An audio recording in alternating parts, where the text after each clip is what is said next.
بسم اللہ الرحمن الرحیم۔ السلام علیکم پیارے دوستو، جیسا کہ ہم سب جانتے ہیں اللہ تعالیٰ معاف کرنے کو پسند فرماتا ہے، اور یہ اس کی بہت خوبصورت صفت ہے کہ وہ بہت جلدی مان جاتا ہے اور ہمیں معاف فرماتا ہے۔ استغفار کیا ہے؟ حضرت ابو ہریرہ رضی اللہ تعالیٰ عنہ سے روایت ہے کہ رسول صلی اللہ علیہ وآلہ وسلم نے ارشاد فرمایا، خدا کی قسم میں دن میں 70 دفعہ سے زیادہ اللہ تعالیٰ کے حضور میں توبہ اور استغفار کرتا ہوں۔ پیارے دوستو، دعا ہی کی ایک خاص قسم استغفار ہے، یعنی اللہ تعالیٰ سے اپنے گناہوں اور قصوروں کی معافی اور بخشش مانگنا۔ اللہ تعالیٰ نے استغفار کو گناہوں کے زہر کا تریاق بنایا ہے۔ ہر بد سے بدتر گناہ جو حقوق اللہ سے متعلق ہوں توبہ اور استغفار سے معاف ہو جاتے ہیں۔ یہ خیال بالکل غلط ہے کہ استغفار و توبہ صرف گناہ گاروں ہی کا کام ہے اور انہی کو اس کی ضرورت ہے۔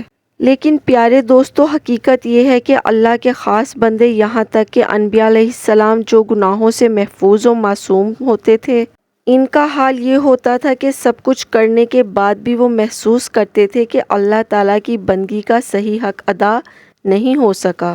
اس لیے وہ برابر توبہ و استغفار کرتے تھے۔ ہر مسلمان جانتا ہے کہ سرکار دو عالم حضرت محمد صلی اللہ علیہ وآلہ وسلم گناہوں سے بالکل معصوم اور پاک تھے۔ اس کے باوجود آپ کثرت سے استغفار کا اہتمام کرتے تھے، جیسا کہ اس حدیث سے بھی معلوم ہوتا ہے۔ استغفار عاصیوں اور گناہ گاروں کے لیے مغفرت اور رحمت کا ذریعہ اور مقربین و معصومین کے لیے درجات قرب و محبوبیت میں بے انتہا ترقی کا وسیلہ ہے۔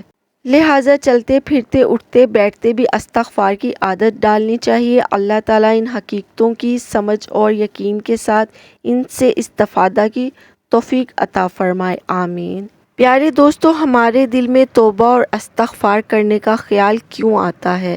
غلطی کرنے کے بعد اگر دل میں کھٹکا محسوس ہو رہا ہو کہ کچھ غلط کیا ہے تو اسے رحمان کی ہدایت اور ضمیر کی آواز سمجھ کر اپنے کریم رب سے معافی ضرور مانگ لینی چاہیے۔ اس پر ڈٹ نہیں جانا چاہیے کہ نہیں، میری غلطی نہیں ہے، یا پھر میں نے جان بوجھ کر تھوڑی نہ کیا ہے، بلکہ اپنے رحیم رب سے چپکے سے معافی مانگ لینی چاہیے۔ استغفر اللہ الذی لا الہ الا هو الحی القیوم واتوب الیہ۔ پیارے دوستو، یہ اللہ تعالیٰ کو تسبیح اتنی پسند ہے کہ جب آپ اس کو کرنے لگتے ہیں تو آپ بھی سکون محسوس کرتے ہیں۔ استغفار کی توفیق تمہارے کامیاب ہونے کی پہلی نشانی ہے۔ استغفر اللہ ربی من کل ذنب واتوب الیہ۔ یا اللہ، ہماری تمام خطاؤں کو معاف فرما دے۔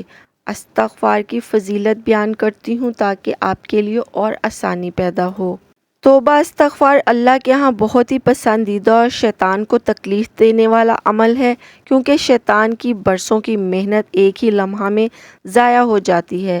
گناہوں سے توبہ استغفار کرنے والے مسلمان شخص کا بڑے سے بڑا گناہ معاف ہو جاتا ہے۔ ہر تنگی اور مشکل سے نجات کا راستہ ہے۔ استغفار ہر غم اور فکر سے آزادی حاصل ہوتی ہے۔ جہاں سے گمان بھی نہ ہو وہاں سے رزق حاصل ہو۔ غافلین کی صف سے بندہ نکال لیا جاتا ہے۔ استغفار برآن رحمت اور مال و اولاد کی ترقی کا سبب ہے۔ استغفار اللہ کے عذاب کو ٹال دیتا ہے۔ استغفار جسمانی قوت میں اضافے کا سبب ہے۔ استغفار خوشگوار زندگی کا سبب بھی ہے۔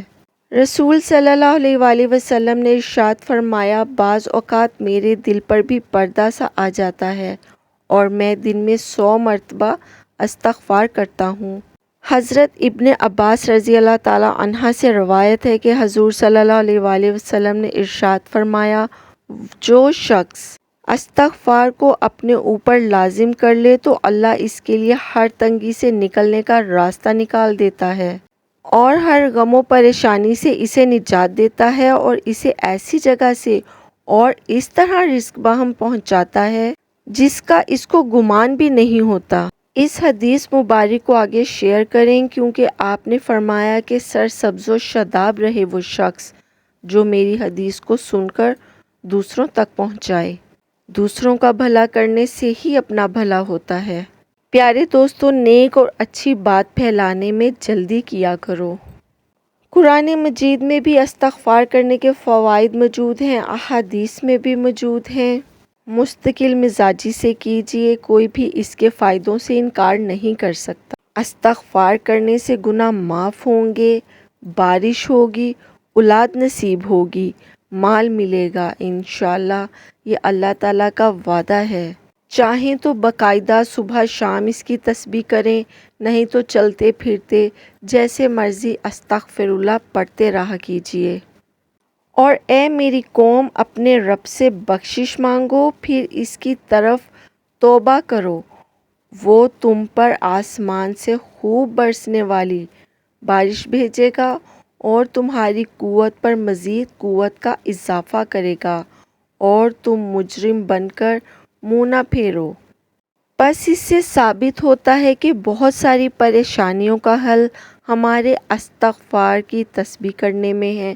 استغفار کئی قسم کے ہیں، بہتر ہے آپ استغفر اللہ کہیے، خالی استغفار مت کہیے، استغفر اللہ کہیے۔